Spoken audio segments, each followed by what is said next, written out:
A local nonprofit is sending aid to Gaza for the first time in nearly a decade and continues to send aid to the Ukraine. Mina Wahab has our report.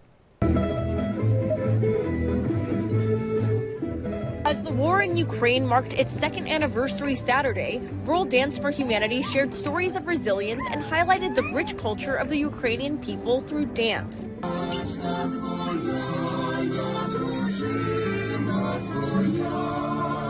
Dance and music and World Dance for Humanity brings awareness to people that this conflict can be mediated through kindness, through not grieving but appreciating life and truly discovering the culture that you might have not heard about before. The need for humanitarian aid has become increasingly clear as over 10,000 Ukrainian civilians have been killed since Russia's invasion in 2022. What we see now is 2 years later, there's still over 10 million people who've been displaced. And those are millions that are displaced within Ukraine, people having moved from eastern to western Ukraine, and also people who become refugees and have fled the country.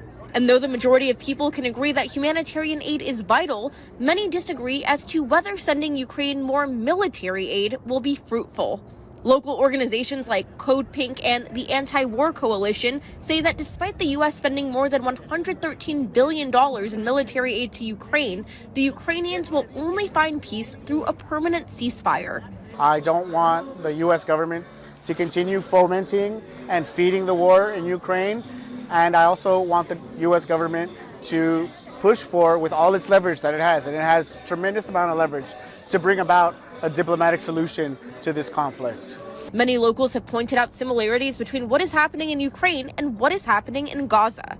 What I found a year ago in Ukraine is very similar to what people need today in Gaza to survive the winter months. So it's basic things like sleeping mats, it's high thermal blankets, it's the cooking sets, it's tarpaulins. So very different locations and different crisis situations, but some of the needs, humanitarian needs and basic survival needs, particularly around shelter, are very similar. So far, ShelterBox has helped over 120,000 displaced people in Ukraine over the last 2 years. They plan to help over 5,500 displaced people with humanitarian aid they're sending out to Gaza by the end of this month. In Santa Barbara, I'm News Channel reporter Mina Wahab.